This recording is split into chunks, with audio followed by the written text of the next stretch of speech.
जय श्री कृष्णा। राधे राधे। भक्तजनों, आज से पौष महीना प्रारंभ हो जाता है। मान्यता है कि इस महीने में कोई भी शुभ कार्य नहीं किए जाते, किंतु इस महीने में सूर्य देव की आराधना करना, साथ ही भगवत गीता का पाठ करना या सुनना आपके जीवन को सुखमय और सार्थक बनाता है। साथ ही मेरे चैनल पे आप सभी के लिए पौष महात्म के प्रतिदिन आप सभी के लिए वीडियो डाली जाएगी, कथाएं सुनाई जाएंगी। तो भगवत गीता का पाठ आप अवश्य से करिए। अपने मन में श्री हरि विष्णु जी का स्मरण ध्यान करते हुए हम कथा प्रारंभ करते हैं। चलिए शुरू करते हैं। तो जैसा कि महाभारत युद्ध के समय ही रणभूमि में भगवान श्री कृष्ण ने अर्जुन को जो ज्ञान दिया था वह गीता में बताया गया है। गीता में ऐसी बहुत सी बातें हैं जो मनुष्य के जीवन की कई कठिनाइयों को आसान बना देती हैं। इतना ही नहीं, गीता पढ़ने पर मनुष्य को बहुत सी नई जानकारियां भी प्राप्त होती हैं।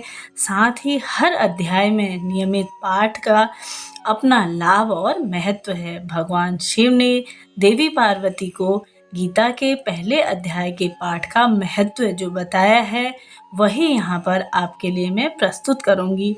लेकिन गीता के पहले अध्याय के महत्व को जानने से पहले आप सभी श्रीमद् भगवत के प्रथम अध्याय की कुछ खास बातें जो मैं आपको बताऊंगी। जैसा कि गीता के पहले अध्याय का नाम अर्जुन विषाद योग है। इस अध्याय में कुरुक्षेत्र के मैदान में उपस्थित बंधुओं और संबंधियों को सामने देखकर जब अर्जुन के मन में उठे विषाद और मनः स्थिर का वर्णन किया गया है, जिसे संजय धृतराष्ट्र को बताते हैं।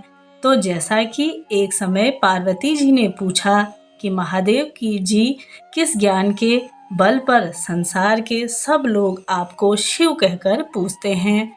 मृगछाला ओढ़े और अपने सभी अंगों में शमशान की विभूति लगाए, गले में सर्प और नर मुंडों की माला पहने हुए हो, इनमें तो कोई भी पवित्र नहीं है, फिर भी आप किस ज्ञान से पवित्र माने जाते हैं?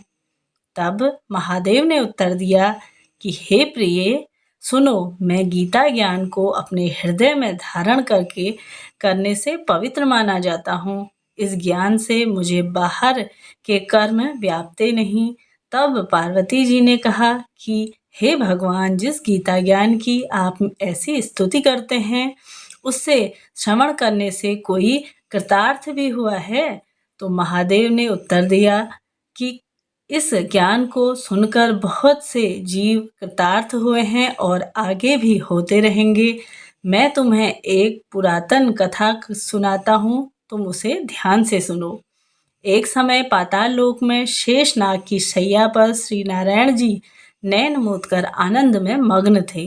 उस वक्त भगवान के चरण दबाते हुए लक्ष्मी जी ने पूछा कि हे प्रभु, निद्रा और आलस्य तो उन पुरुषों को व्यापता है जो जीव तामसी होते हैं, फिर आप तो तीनों गुणों से अपीत हो। आप तो वासुदेव हो, आप जो नेत्र मूंद रहे हो, इसमें मुझसे बड़ा आश्चर्य नहीं है। कि नारायण जी ने उत्तर देते हुए कहा कि हे लक्ष्मी, मुझको निद्रा आलस्य नहीं व्यापता। एक शब्द रूप जो भगवत गीता है उसमें से जो ज्ञान है उसके आकार रूप हैं। यह गीता शब्द रूप अवतार है। इस गीता में यह अंग है। 5 अध्याय मेरे मुख में हैं तथा 10 अध्याय मेरी भुजा में हैं। 16वां अध्याय मेरा हृदय और मन और मेरा उदर है। 17वां अध्याय मेरी जंघा है। 18वां अध्याय मेरे चरण हैं। गीता श्लोक की मेरी नाड़ियां हैं और जो गीता के अक्षर हैं वो मेरा रोम है। ऐसा मेरा शब्द रूपी जो गीता ज्ञान है उसी के अर्थ में मैं हृदय में विचार करता हूँ और बहुत आनंद प्राप्त होता है। लक्ष्मी जी बोली, हे नारायण जी, जब श्री गीता जी का इतना ज्ञान है तो उसके सुनकर कोई जीव कृतार्थ भी हुआ है, सो मुझसे कहो। तब श्री नारायण जी ने कहा, हे लक्ष्मी, गीता ज्ञान को सुनकर बहुत से जीव कृतार्थ हुए हैं, सो तुम भी श्रवण करो। एक व्यक्ति था जो चांडालों के कर्म करता था और तेल नमक का व्यापार करता था। उसने एक बकरी पाली। एक दिन वह बकरी चराने के लिए वन में चला गया। और वृक्ष के पत्ते तोड़ने लगा। वहाँ उसे एक सांप ने डस लिया, जिससे वह तुरंत ही मर गया। मरने के बाद उसने बहुत से नरक भोगे और फिर उसका जन्म बैल के रूप में हुआ। उस बैल को एक भिक्षुक ने मोल लिया। वह भिक्षुक उस पर चढ़कर सारा दिन मांगता फिरे। जो कुछ भिक्षा मांग कर लाता वह उसे अपने परिवार के साथ मिलकर खाता, और वो बैल सारी रात द्वार पर खड़ा रहता। उसके खाने पीने का भी कोई ख्याल नहीं रखता था और सुबह होते ही बैल पर चढ़कर फिर मांगने निकल जाता। जब बहुत दिन हो गए तो वह बैल भूख से गिर गया, लेकिन उसके प्राण नहीं निकले। नगर के लोगों ने देखा और उस बैल को कोई तीर्थ का फल दे तो कोई व्रत का फल दे, तब भी उस बैल के प्राण नहीं छूटे। एक दिन गणिका आई। उसने लोगों से पूछा, यह कैसी भीड़ है? तो उन्होंने कहा कि इसके प्राण नहीं निकलते हैं। तब अनेक पुण्यों का फल दे रहे हैं, तब भी कोई असर नहीं होता, ना ही इसे मुक्ति मिलती है। तब गणिका ने कहा कि मैंने जो कर्म किया है उसका फल मैंने इस बैल को दिया है। इतना कहते ही बैल की मुक्ति हो गई।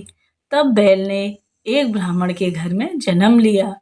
पिता ने उसका नाम सुशर्मा रखा। उसके पिता ने उसे पढ़ाया लिखाया। उसको अपने पिछले जन्म की सुध थी।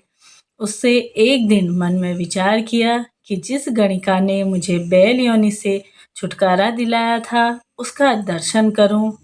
विप्र चलते चलते गणिका के घर गया और कहा, आप मुझे पहचानती हैं? गणिका ने कहा, मैं नहीं जानती, तुम कौन हो?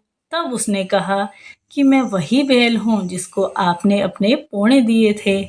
तब मैं बैल की योनि से छूटा हूँ। अब मैं विप्र के घर जन्म लेता हूँ। अपना पुण्य बताइए। तब गणिका ने कहा कि मैंने अपने जाने पुण्य नहीं किया, परंतु मेरे घर में एक तोता है। वह रोज सुबह सवेरे उठकर मैं उसका वाक्य सुनती हूँ। उस पुण्य का फल मैंने तुम्हें दिया है। विप्र ने तोते से पूछा कि तो सवेरे क्या पढ़ता है? तोते ने कहा, मैं पिछले जन्म में विप्र का पुत्र था। मेरे पिता ने मुझे गीता के पहले अध्याय का पाठ सुनाया करते थे। एक दिन मैंने गुरु से कहा कि मुझको आपने क्या पढ़ाया है। तब गुरुजी ने मुझे शाप दे दिया कि तू तोता बन जा। इसके बाद से ही मैं तोता बन गया। एक दिन बहेलिया मुझे पकड़ कर ले आया और एक विप्र ने मुझे मोल ले लिया। वह विप्र भी अपने पुत्र को गीता का पाठ पढ़ाना सिखाता था। तब मैंने भी यह पाठ सीख लिया। इसी दिन विप्र के घर में चोर घुस आए। उन्हें धन तो प्राप्त नहीं हुआ, लेकिन वह मेरा पिंजरा उड़ा ले गए। और उनकी यह गणिका मित्र थी। वह मुझे उनके पास ले आए। सो मैं नित्य प्रातःकाल गीता जी के पहले अध्याय का पाठ करता हूँ, जिसे यह गणिका सुनती है। पर इस गणिका को समझ में नहीं आता जो मैं पढ़ता हूँ। वहीं इस गणिका ने मेरे निमित्त दिया था, वह गीता जी का पहले अध्याय का फल है। तब विप्र ने कहा कि हे तोते, तू भी विप्र है, मेरे आशीर्वाद से तेरा कल्याण हो। सो हे लक्ष्मी। विप्र के इतना कहते ही वह तोता भी मुक्ति को प्राप्त हो गया।